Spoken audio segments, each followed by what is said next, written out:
Hi everyone. First of all, I'd give you guys a quick intro about DreamBridge, and then we start this session. So DreamBridge, it's an AI platform basically that helps students to choose a right university for themselves. Surf and search scholarships on our platform. We also have a school community, which is absolutely free. So you can take benefit from weekly sessions, and we have these webinars that we conduct weekly. Apart from that, we have a WhatsApp community as well as a newsletter that we're launching soon. So yeah, it's basically a one-stop shop for any student who wants to apply to the US and network around and learn. So now moving on to Sanjana. Hi Sanjana, thank you so much for taking out time. So Sanjana is an undergrad student in a university in Washington, I think. Yeah, and before that, she did her A levels from Pakistan at Roots. Right. So Sanjana, if you could, give a quick introduction of yourself, like what you're studying at, your university. Yeah. Definitely. Thank you. Thank you for that introduction, Zanav. Hi, everyone. My name is Sanjana. I am from Interior Sindh, actually. Although I did last few years of my schooling in Karachi when I was in Pakistan. That's where I did my A levels. And currently, I'm in Pacific Lutheran University. I'm double majoring in computer science and economics, while juggling some part-time internships and research positions. So happy to share whatever I've learned along the way today. Great. Great. Right. So tell me a bit about your A levels. What subjects did you choose, and when did you really decide that you want to pursue your education in the US? Yes, definitely. So as I mentioned, I am from Interior Sindh. Where I've done most of my schooling. So cities like Shikarpur and Satkar. That's where I was until most of my O level. Sorry.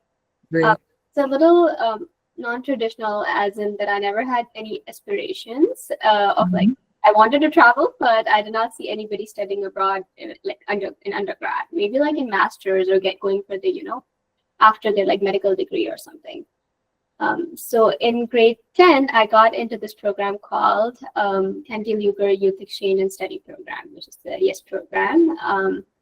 I was the first student from my school in Sakkar to get into that program. It was a fully funded exchange program for high schoolers to live, study in the United States for a year.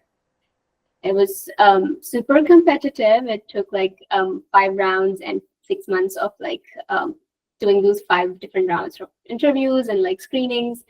But when I got in, I was obviously overjoyed. I came and spent a year in Wisconsin from 2018 to 19. That was right after my 10th O level. Still had 1 more year after that to come back. The only thing was the school credits don't transfer, but the experience was so worth it that I would do it 100 times over again. So when I came back, that's when I knew about the possibility of studying in the United States. And that's when I had talked, that 1 year I had talked to a bunch of my high school friends in the US who were applying to US colleges, taking the SAT. They knew about, what it takes to get a scholarship. In their process versus as an international process, it's very different. So when I came back, that was my goal, to find people who were international students in the US. So I started reaching out right from my O level. And that community of alumni within the YES program was really strong. So that helped a lot when trying to figure out that which universities are liberal arts schools, which universities give you a good scholarship. Having a conversation with your parents that, hey, undergrad abroad could be a possibility, and it doesn't have to be 4 crores for the degree. It can be a good scholarship, and you can afford it. In fact, I know some people who have gotten scholarships to the point they're housing and even they get a stipend. And this is US. I'm not talking about Europe, which is a common people. And that's great as well. But US also has a bunch of opportunities. Great. In A level,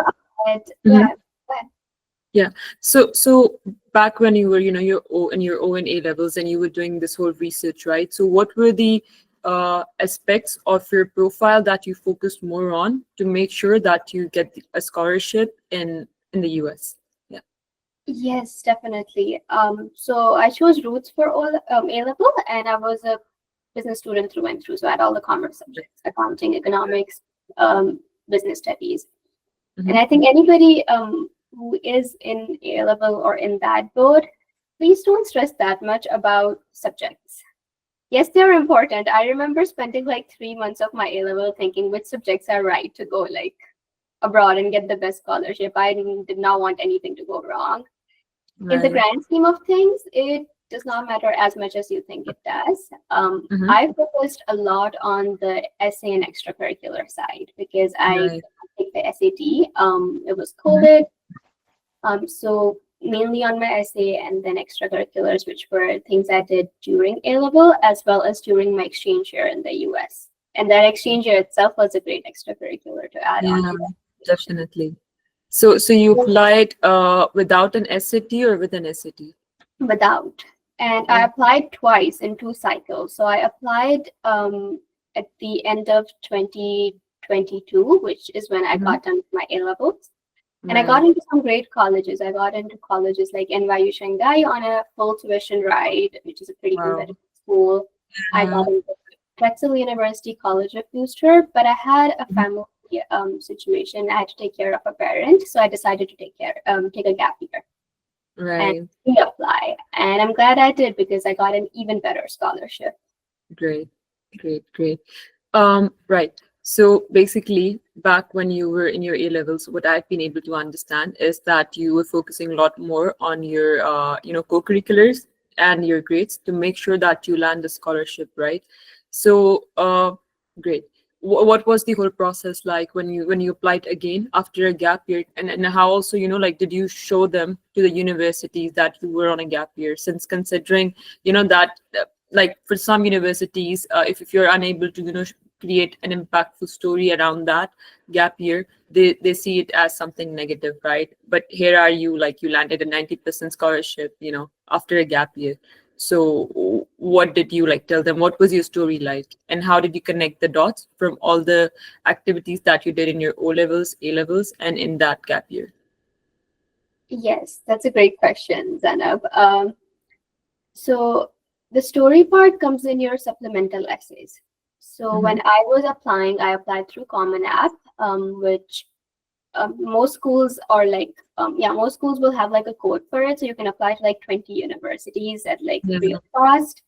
Mm-hmm.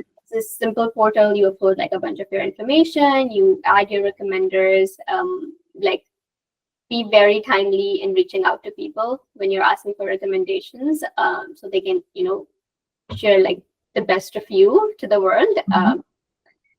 So one thing that I remember, and give me a second to kind of collect Yeah, my thoughts here. definitely. Yeah, when I applied, I remember talking about how I was not going to I did not waste my gap year. I was taking care of a parent, but I also started my first corporate job. And I was Right. working as a content writer and a customer service specialist. And that Great. experience was teaching me something. And I was Mm-hmm. doing that like 9 to 5, and then after 5, I was taking care of my family and spending that time, which was one reason, I took that gap year. Especially if you can justify it something as important as taking care of a sick parent. I think universities never hold it against you. In fact, even you can justify like I had perfect grades until AS, and then some of my grades dropped in A2 for the same reason because of like ongoing like family things. Mm-hmm. I justified that as well. I said that hey, like my resilience and my commitment to my academics is shown until AS, like all these O level years, all this like exchange year grades and everything. And the reason for that drop is because I have been like handling a bunch of other commitments that take priority in my life right now. And it is okay to say that, right now my family is my priority. And that is Right. why some things had to fall out of my hand. So as long as you share that in your supplemental essays, I think universities obviously you do have a disadvantage. I'm not going to say that grades don't matter. They do work on them. It's very, very important. But if, let's say, you have one slip up, you don't do as well one of these years in Mhm. high school, there are ways to justify that. Right. And Perfect. I think you can, when you're justifying that, it's also important that, okay, now that you don't have perfect grades. Maybe like between O and A level, now your grades are at like 80% instead of 100% if you had all A's and A stars across all years. Focus more on your essay. And one main thing that I wish I knew, and that is very important, is connecting your activities to whatever major you're applying for. Definitely. This works on a liberal arts system, which means Right. you get to declare your major or change it until most liberal arts schools, not all of schools are liberal arts, but a lot of them are. You get to change it until end of your second year, your sophomore year. So if you have activities that align more with one major, but you're not sure, I think it's the best bet to like just apply for that particular major. I applied as a social sciences major because a lot of my activities were related to cultural awareness and like cultural leadership. Perfect. So, first of all, I'm really sorry to hear about your parents' sickness, and I hope they're doing good now. Moving on, when you were writing your SOP, let's say during that time you were focusing towards social sciences, right? So, how did you connect the dots with your activities, and how did you like really, write the SOP and supplemental essays? If you could, just sort of briefly sort of shed light on that. And then after that, we'd be talking about the transfer from social sciences to econ and computer science. Yeah. Yes. So the good thing about undergrad admissions is you don't really have to write like a letter of motivation mostly, unless like some universities would ask for it. Mostly you're just writing a personal like essay, your common app essay, which is going to be a major thing. That's Right. very different than writing a letter of motivation. They don't want you to tell them what you want to study and what you want to be. They want you to tell them how, like, what's your life story? What's Right. the thing that makes you who you are? And I can share a bit about my essay, and that was actually on the theme of chai. I'm a Sindhi through and through, and I love chai. I connected it to how 5-year-old me, 10-year-old me, and then like now like 18, 19-year-old me views chai as a perfect recipe for life at different stages. And I kind of connected it to my life events, like going to the US, getting that scholarship, breaking stereotypes over a cup of chai. It's like the best way to connect with people. And then when I was young, how that was a bonding moment between me and my family. So all in all, they want that essay to be very personal. And one theme that I have seen across my university admissions and all my friends who have gone through that, they want to see how resilient you are and like what's your core value. I talked about like resilience and connecting and breaking stereotypes and like having that dialogue through that fun theme of viewing chai. And supplemental essays are where you would sometimes talk about, they would ask you that why are you applying for this major and why do you want to study, psychology or social sciences or sociology. That's when you connect it to your activities. You talk about, let's say, one incident or two where you had that experience that shaped your view about this field, and that's why you want to learn more. And even if you don't do it through supplemental essays, most schools won't ask for supplemental essays. You should always do that with your activities. You get to, in Common App, you get to choose like 10 activities and like write more about it. The tip there is to also quantify impact. You get very few words to work with when you're describing activities. Quantify impact. Say that presentation reached like, audience of 100 plus or things like that. Like quantify where you can so they know what impact you made through that particular activity. Right. Interesting. Great. So also like when you were choosing your universities, right? What was your strategy? Did you have like any safety schools, or were you too focused and too, adamant on getting into certain schools?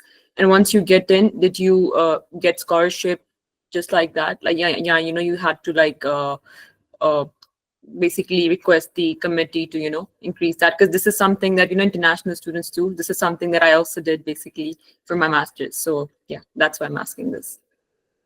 Yes. So undergrad admission is a little different, as in not as many international students come to US for undergrad as they do for masters. There's still a lot that do for undergrad, but compared to masters, it's different. But when I was selecting universities, it was the safe ratio to play with is your dream schools and your reach schools and your safety schools. So you get 20 schools. Right. You need to divide them up, maybe put like a ratio of like 2-3-3 between like 1 or 2 for your dream schools, which are like some people target Ivy. For me, it was schools like NYU or Abu Dhabi, because I knew schools like NYU or Abu Dhabi have great funding, Yeah. even like sponsor your flights and stuff like that. Great. I got into my second choice, but nonetheless, great experience applying. Then your read schools are where you know their values and your values align, and your profile speaks your values. So, you Right. can communicate with them. If you have SAT, that's great. I would recommend that you do. Because right now they obviously value it more. At that time, it was COVID. Mhm. And if you don't, there's still like you can still apply, but it's always a great tool to have in your box. Right. You can have a few read schools, and I also recommend having a lot of safety schools. These are schools you are a really strong candidate, Mhm. that you will get in, and or they have a good ratio of international students, and they have certain scholarships that they are going to give to international students anyways. Perfect. So talk a bit about like scholarship. Did you get it in your first attempt, or did you ask the committee? Did you had to like persuade them? So the scholarships that I got in my first attempt were the highest they gave to international students. And like Right. all the schools I got in, which was over That's the great. 2 year Right. of 2 years of applying, was over like 8 or 9 schools. NYU one was where I appealed the committee, but I did not get much response because this was again their highest scholarship. But that said, it is important that you ask. And Right. a lot of the times, building that relationship with admission officer should start before you even get the admission, which Right. means reaching out to them, showing interest in their school, asking very relevant questions, not the questions whose answers you can find on website easily, because that kind of annoys them. But questions that are like specific, that hey, like I want to study for example, like I want to study psychology, but I want to go down in the research field. Like, what are some Right. research opportunities in your university? Mhm. This makes the admission counselor also like remember your name, and they have systems where like they track the interest of student. So that makes you more likely to get in and get that scholarship. And once you do that, then it's easier to kind of convince them, because you have already sort of established this primary relationship with your admission counselor or the admissions team at your university, depending on the size. Right. So once you were in the US, right? How was your experience so far? Abhi tak, since you're still studying, your junior year has started. So how has been 2 years? You were also telling me, that you've done some research assistantships. So how did that go? And yeah. Yes, 2 years have been great. Learned a lot and still learning. I have been fortunate enough to get 2 paid research assistantship / fellowships. Mhm.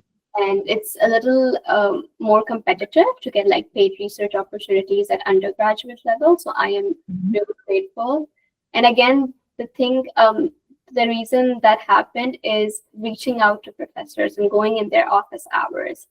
When you're Right. coming here, most people don't have that like network, and you're building yourself up from scratch. Your professors can be the best network. A lot of them have done research. A lot of them have all these contacts in academia. So my first research was over last summer, this summer actually. It was with the computer science department. It was an AI ML research project that I was doing. And I actually just went before the research positions were posted, towards like middle of my second year in university. I went to this professor who had never taught me, and I said that, hey, I think your research project is cool and I would love to apply.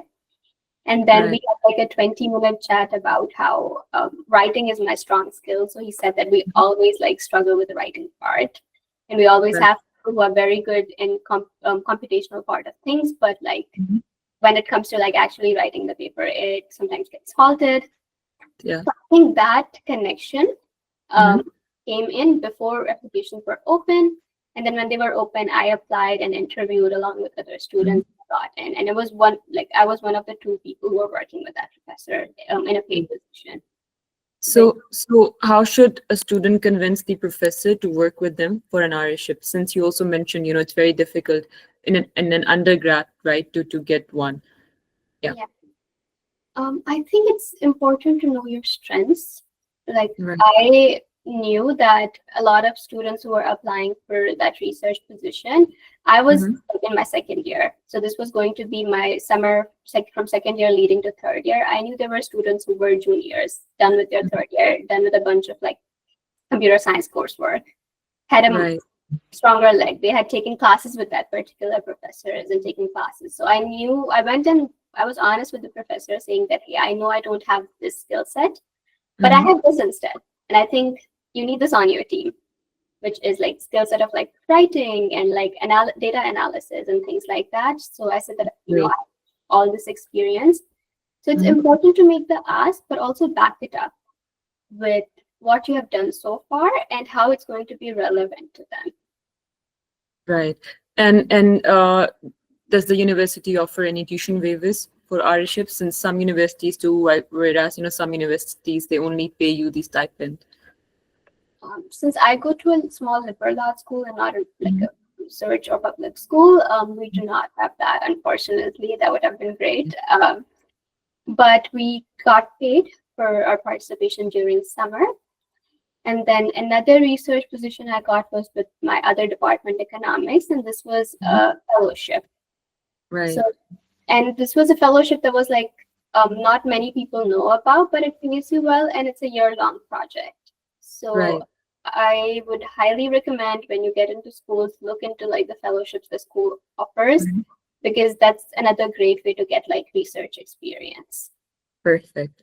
And now you since just mentioned about going to a liberal arts school. So what are the pros and cons of going to a liberal arts school compared to other universities, and how does location and just even the nature of the school has affected whether positively or negatively in your career goals, including networking? Yes, my target from the start was a liberal arts school because I knew that there was more chances of scholarships, and a lot of them had a lot of them had great scholarships, and sometimes would cover 100% of your financial need. There are certainly a lot of advantages and some things that could be improved upon when you go to a liberal arts school. One thing that I really like about my school is it's very small. Mhm. 2,500 students in total across Okay. bachelor's and master's program. And I also live on campus, so I feel that community. I do not have any family in US, so it was important for me, I think, to end up here to find that community within my school. And it is, I am in Tacoma, which is in close proximity to Seattle City. So the offside of going to a smaller school is that we don't have as many career fairs or as many employee encounters. We have some, Mhm. but major employers do not come to our campus to recruit. But to kind of balance it out, I have Seattle 40 hours away from my university, which is Mhm. a major tech city, and it has bigger Right. University of Washington, and they have Mhm. recruiting fairs. It is sites like Eventbrite and Handshake are very, very helpful when you go to a smaller school to find all these events that are happening, because that's how you're going to get your first foot in the door in terms of Mhm. internships and getting into your career. Right. What is your strategy with networking? Like you mentioned, you go to Seattle, which again is a tech city, and considering your future goals, which is to get into a product management role or somewhere in the SWE role, which is software engineering.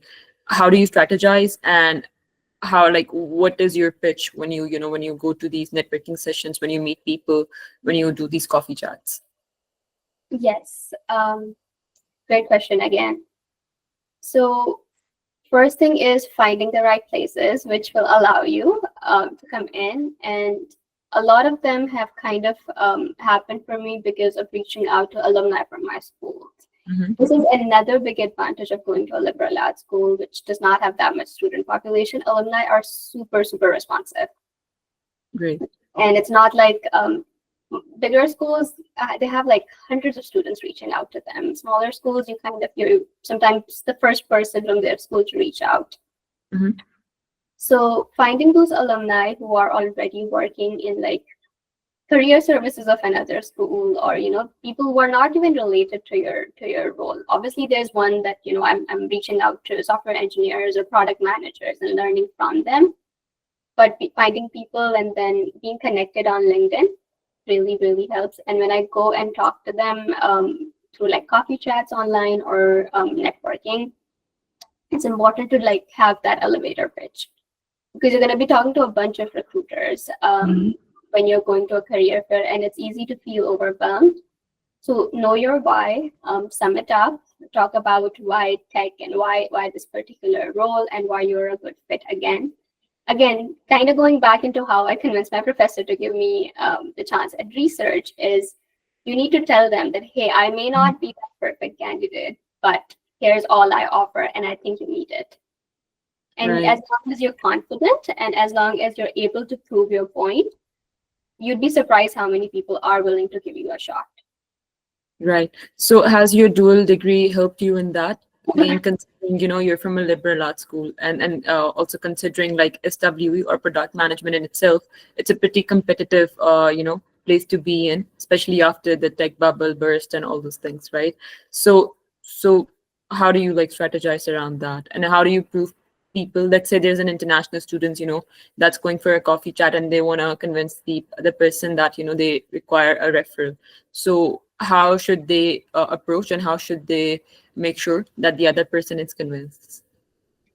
So especially if it's your first coffee chat and you're meeting someone for the first time, I would not recommend asking referrals right away, because rest referrals are important, but as you're stepping in internship roles now, like this year, the trend that I've been like seeing as I am applying for internships is that companies are prioritizing people who have engaged with them before in their events and things over referrals as well, because referrals have become more common. That said, Right. they are still very important, but they usually come naturally when you have had a great conversation. A lot of the times when I've talked to employees from on these online coffee chats from like big tech companies, Microsoft, Google, after one meeting and like kind of like scratching their brain for a bunch of like information as to like what they do their day to day, like what they wish they knew. As I'm talking to a product manager, I would talk to them that like, what do you wish that you learned before this job or while you were in college? Right. At the end, a lot of the times they would see your interest and they would see your enthusiasm, and they would be like, hey, like if something opens at, let's say, Microsoft, let me know, I'll refer you. I'll be happy to do that. Know that it's a win-win when someone is referring you, because if you get hired, a lot of the times they also get paid. So Yeah. that's something I wish I knew in my first year. So people are willing to help. I would just refrain from starting the conversation and asking that, hey, like, would you be able to refer me for this? And Definitely. the reason behind that is obviously it's rude, but it's also that they can miss out the best part. Like a lot of the times when you build that connection, have that genuine conversation, even if that person is not able to help you, they'd be like, hey, let me connect you to this and this. And you can ask that as well. Some people have said that, like, ask us if you know someone from our secondary network who could be more helpful to you. People are more willing to help you than you think. It's just you have to be mindful when making that ask, and just be kind and polite and like know your why. Right. Interesting. So also you were mentioning about, your internships that you've done. So talk a bit about that. How did you get them? What was your process like? What was the interview process like? And how is that helping you, to get to your other internships, which is, going to be happening like next summer. Yeah. Yes. So I barely had any internship experience when I came to the US, like most students. And I was trying to like find one, because like, okay, this is the way you get a job. And so when I started that hunt, cold applying, it works sometimes, and sometimes it's the numbers game. But what has worked for me so far is tapping into that network. So Right. I reach out to an alumni from my university, just not because they could like refer me. They did not work at a place I wanted to work at or I could even work at with my degree, but just to like get to know them, because I was like, what you do is super cool. And that alumni shared that they know someone who is from like Pakistan, and they're like a higher up in a tech company. So I Right. connected with them just for again learning, and they connected me to this like Pakistani American community in Seattle. And they had a career fair, and in that career fair, I went and like I volunteered to help out with that career fair, and then I got my first internship off campus at one of the nonprofits of the people who were organizing that career fair. Great, great. That said, that I think that proves the whole point that sometimes not making that ask can lead you like such good places. And that was my first program management internship. Before Right. that, I did have some on-campus internships. Again, these were just after being like involved. And these were just 2 internships that opened up in my university for project management for this particular project that was going on. And I got to know that because I was involved with like the diversity office as like their scholar and as like a volunteer for their events. So volunteering is another great way to network. If you are in a place where you don't have like recruiters coming in to recruit you and you want that like first something on your resume, volunteer, and you never know which organization has the business needs. Interesting. Interesting. Another quick question, in fact, 2 quick questions, and then, I'd be opening the floor for the audience to ask questions. So question number 1 is, since you're a junior, right? So junior year is very, very important in your undergrad journey as an international student specifically, right? What has been your strategy regarding preparing for, the interviews that you'd be getting sooner or later? And also, like, what is the internship cycle like? When should a person or a student apply for internships for next summer, which is summer 2026, right? And also some resources whereby you can practice technical questions, other interview questions as well. Yes, junior year is super important, and fingers crossed for this year. I've been applying as well. There are so many resources online and communities, especially I'm sure there are communities for also like all genders, but I'm aware of a lot of women in tech communities, Right. which are a great place to start with for like your career prep and finding friends, like people who you could mock interview with, and even finding mentors. So some organizations I've been very involved with are like Rewriting the Code, Girls Who Code, and like Women in Tech and Women in Product. And Right. that said, there are like organizations for not just women. There are organizations like Color Stack, and this is usually like people of color, people who come from like minorities, to help them break into competitive careers like tech and consulting and others, even medicine. I'm sure there are communities out there. So this year I've been preparing a lot of that with some university mentors and also people from these communities. So not just interview prep, they also help you with like resume optimization, figuring out that, hey, like just figuring out that which career paths fit for me. It's important to have mentors. A lot of universities, my university each year offers a mentorship program. So you're connected with an alumni who matches your profile, and you can like have this ongoing relationship with them. So I've had a mentor each year. Another great resource is apply for like these career discovery programs. Right. I got into one for Expedia Group, which is a travel like company which has a bunch of like travel. It's the umbrella company with a bunch of travel companies under it. And it's not an internship program, but this is your foot in the door at the company. Companies have these selective like reach back cohorts or career discovery programs, but some of them are invite only. So put yourself out there on LinkedIn. I got invited to one of these cohorts from AWS, which is Amazon Web Services. But some of these are you apply and do like your initial like behavioral assessment and like apply with an application, and you get selected, and these companies will like bring you into their office for a day or two and provide you mentorship to actually like apply when their internship cycles open. And that's what I've been doing. I've been working with my Expedia mentor as well. Right. So how has that program helped you in your career journey? Did it help you, with more experience in your particular field? Did it help you with networking around? Yes, a lot of ways. So this was like a 1 day, you get selected and you have like this 1 day cohort. That's right. Just like 25 students were selected in my cohort. And they said that was competitive. They did not share the metrics in detail.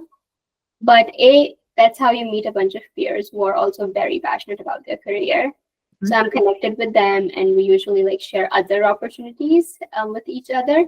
And then a lot of these programs have a mentorship aspect to them. That is where a lot of like value lies. You talk to that mentor on like weekly, bi-weekly, depending on their availability. I've been working on my resume optimization. I have a mock interview lined up, like a product case interview with an actual product manager who is my Right. mentor from this particular program. So what resources are you using to prepare for, the interview, especially for the technicals and behavioral question? Yeah. Yes. Lead code is definitely one for software engineering. It's standard. You get asked Right. questions, and that's how they test your problem solving skills.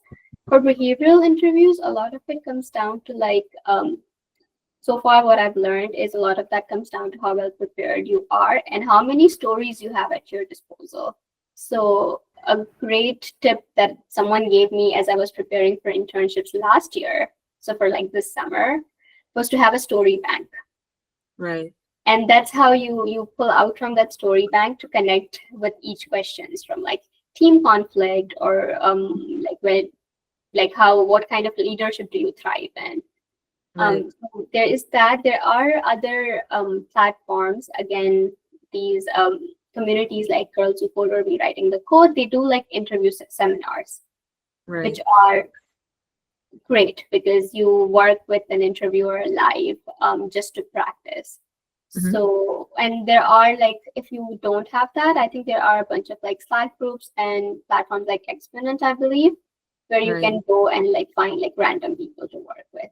So once you start like searching, sky is kind of your limit. There are so many opportunities to find people because just like me and just like, a lot of other people who are here, people want to like get into those places and get that internship. So everybody's helpful that way.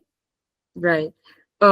Another question is around side projects that someone can do as a student who's targeting product management or project management.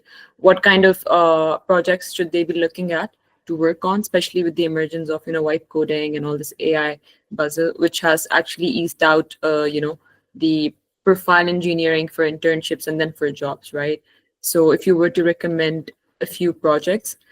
And after that, you could also, shed light on the cost of living and how an international student manages that living in the US. Yeah. Yes. So for side project, yes, vibe coding is big. That's what I've been hearing from like every company visit I've been to, every like person I've been talking to. Now you have tools. It used to take you like at least like a full weekend or a few weeks to build one project. Now we can build projects much easily with all the AI tools we have. That said, that a lot of product management jobs, as much as I have learned, a lot of them focus on your like project management and your product thinking skills. Like, are you able to define the user journey? Are you able to define a product roadmap and specification document? So even if you've done a regular project, but you can share how you have worked as that like role of a leader, of a product leader and product thinker, I think that stands out a lot more. That like, what role did you play? Because when you're working in an actual team, they want someone who's able to like take that lead and be that like data savvy person who is able to connect data points and make sense and make those recommendations and drive that progress. So if you're able to show that within whatever projects you have done, either in your class, I think your classes have great opportunity. Most of my classes here have like a capstone project at the end. Mhm. One is a Right. capstone you have at the end of your degree, but one is like each class has this like a 10 or 15% final project that you make. Show that. Right. I need to put that up on my GitHub as well, but I think that's important. That's the feedback I've been getting as well. Perfect. What was your other question? Cost of living, and then we'd open the floor for the audience. Mhm. Like, how should an international student, manage the cost of living? If you were to give like a few tips quickly on that. Yes, I think first tip that I have seen people really struggle with is finding their first on-campus job. Most people here, most people want to have an on-campus Mhm. job, kind of like help with the living cost, or if you have a great scholarship, you may be able to be like fully independent if you're like working all your hours, which are like part-time in school year and then full-time in your breaks. But finding that first on-campus job usually takes months. So my tip on that is that once you get your admission letter, start applying. You don't even have to wait for your visa. And you can communicate that. You can say that, hey, like I have my admission, I'm enrolled in this university, but I am yet to take my like visa interview, and hopefully that'll be fine, but I'll keep you updated. And most universities, like my university, is pretty open to that. I did that, and I'm glad I did that. And then other students that I've guided to come to this university, I asked them to do that as well. Versus Mhm. the students that had no idea came in and it took them a few months, because by the time you start school, a lot of positions are filled already. Yeah. The hiring for on-campus positions starts as early as like start of spring semester Mhm. or for the upcoming fall, and vice versa if you're coming in spring. Budgeting is very important. What I did at my time was make a whole Excel sheet where I looked at like, this is the amount of scholarships I have. These are the potential scholarships I have. Some scholarships you get in second or third year. So it's good to go through like your university website and know what all you should be doing to get that additional funding. Right. Like what organizations you need to be involved in, if there are certain like organization specific or club specific scholarships like diversity club or things like that. So you can be involved in these things. But make an Excel sheet, add how many hours you plan to work, how much money you would make from those hours. Be inclusive of tax, depending on whichever state you're in. Washington does not have like a state tax, we just have a federal tax. Some Mhm. states have a state tax. So whatever you plan to earn, if you're not counting for tax, you're actually kind of like misleading yourself, because you may actually earn quite a bit less. Right. So be So, careful so with that. what's the tax rate for students? Is it 20%? This is something that I heard for F1 students. Is it true? It's 10%. Right. Yeah, 10. There's like different. The tax bracket in US works with how much you earn. Right. Fine. So let's say you're starting in fall, between fall, like you're starting in August to December, Mhm. it's 4 months. That year, you're probably not going to earn as much, especially if you're just working like part-time Yeah. on campus. So you don't have to like, you're going to get some refund back because Pakistan Right. has a treaty with the US to get some refund, tax refund to the students. Right. Let's say the next year you work a full year. And you earn, I don't know, you work all your summers and all your breaks, and you earn like upwards of like $12,000 or $13,000 combined Mhm. earnings. Now that might put you in a different bracket. I don't know the Right. bracket exactly, but I believe it's after the first like one where you start getting charged more is after like $18,000 or $19,000. Perfect. Perfect. So now I would be opening up the floor.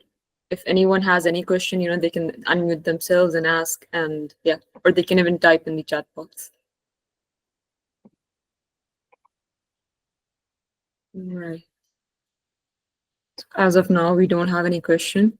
Also, like I have one question.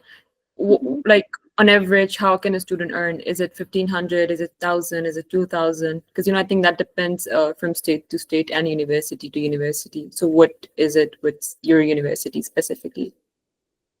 So I am in Washington State, and it is one of the high, like what you need to look at once you decide on, okay, I'm going to this university and it's in, let's say, Washington State.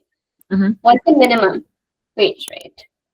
Most of the on-campus jobs, unless you go to a much bigger university, are going to be at the minimum wage rate. Right. Some of these would be hospitality jobs.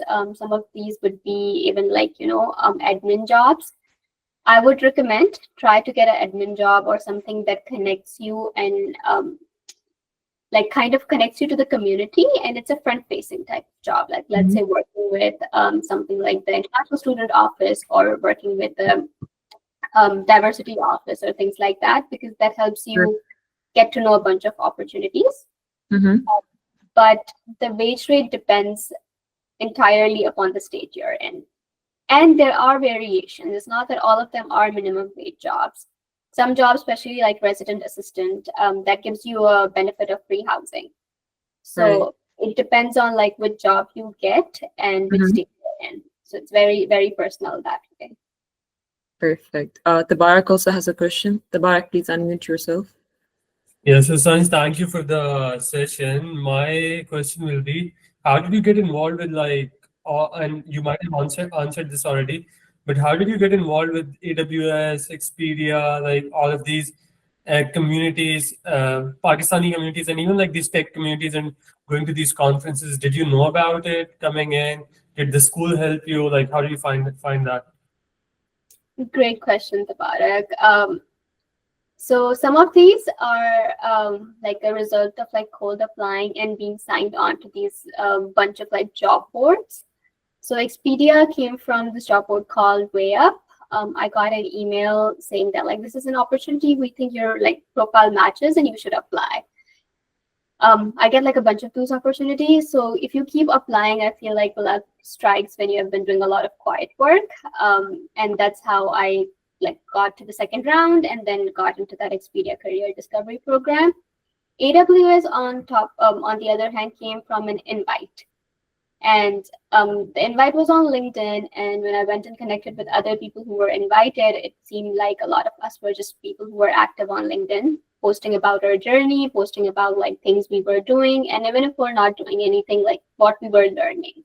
So even if you don't think you're doing much in terms of like going to conferences or doing an internship, you're learning something in class, talk about it.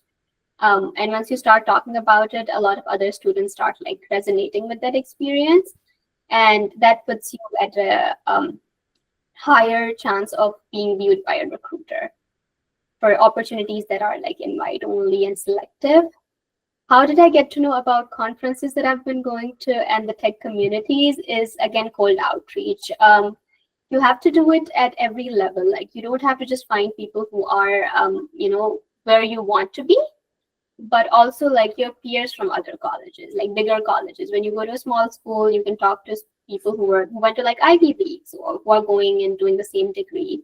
Some of these opportunities came from that. They told me about these communities, just like LinkedIn cold outreach, coffee chats, Zoom chats.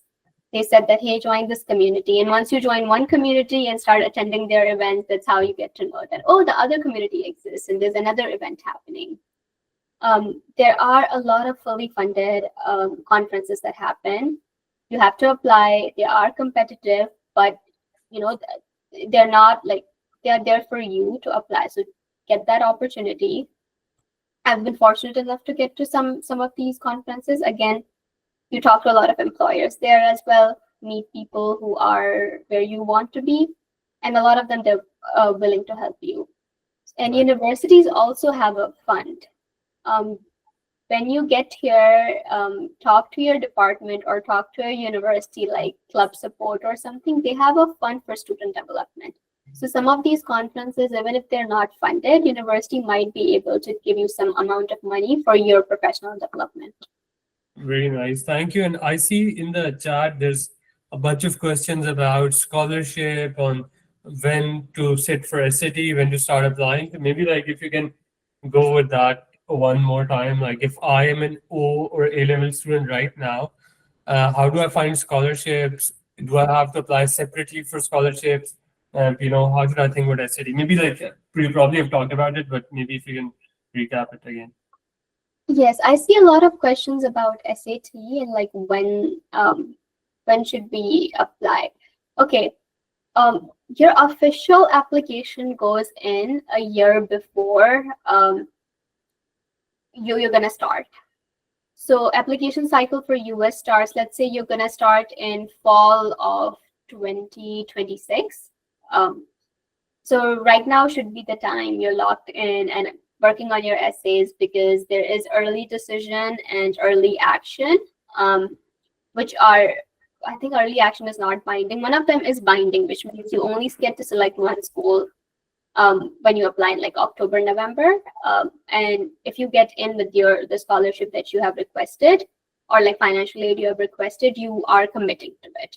And then after that, you can apply to many, like rolling applications, and regular deadlines are in January. But that said, this is not something you wait until deadline to apply. Like taking SAT should be something that you start thinking about in your O level. So like 11th O level. As soon as you start A level, take your SAT. The best time to prepare for your SAT is between the year, during the summer between your O level and A level. And the next best time to take it, in case you're not able to get the perfect score, is between your AS to A2 summer.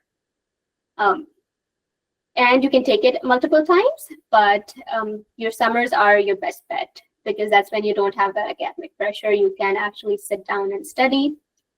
But I know these are like without SAT, so you should be, if you're looking at next year's cycle, fall 2026, you should be working on it right now. And that's the same for internships. Like I've started applying for summer 2026 internships. So things move very fast and very much ahead of time. I think there are also for like scholarship. So some universities have scholarship and some universities have financial aid. And you have to understand the difference between the two. Financial aid sometimes universities have like need base. Sometimes they are need blind, which means that your need for the financial aid does not affect your chances of getting in. Some universities, they kind of hold it against you, or like you have lower chance versus someone who can pay more. Versus scholarships, some universities will have supplemental scholarships and some will just have like a regular grant. And this is like $40,000 is the highest grant we give to our most competitive international applicants. So you have to look at the website, which is why it takes so long, and which is why it's important to start as early as possible, because you have to go through your, like, I had to like do my list of universities 4 times, because I went in and realized that I was not like best aligned with this university, or I realized that my profile matched another university much more. So it's important that you start as early as possible.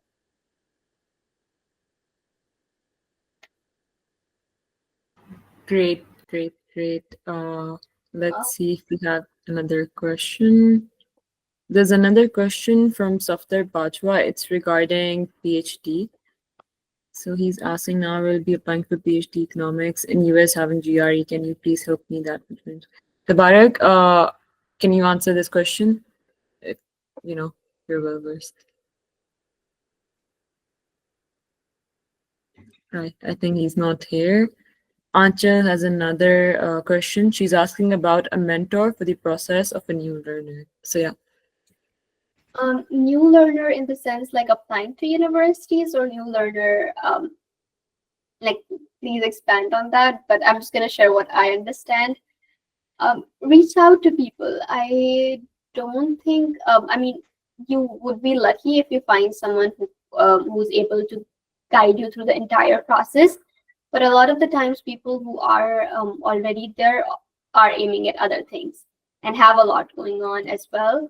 So people would be happy to share bits of information, maybe look at your profile. Finding a mentor, it's like, again, cold outreach. Find people who may be able to guide you through things. You can ask me for questions whenever I'm able to answer. But go on LinkedIn, find people who are in the universities, potentially from Pakistan, have those scholarships. And, I would not, if you can find someone who is your mentor through and through, that's great. But I would also suggest like finding few people, because if one is busy, the other might be able to come in and help you. So like build those relationships and have like a few, like 3 or 4 people that you can go to. That's what I did when I was applying. I had reached out and asked questions, and just people knew that I was interested. And they don't have to be cold outreach. They can also be your secondary network.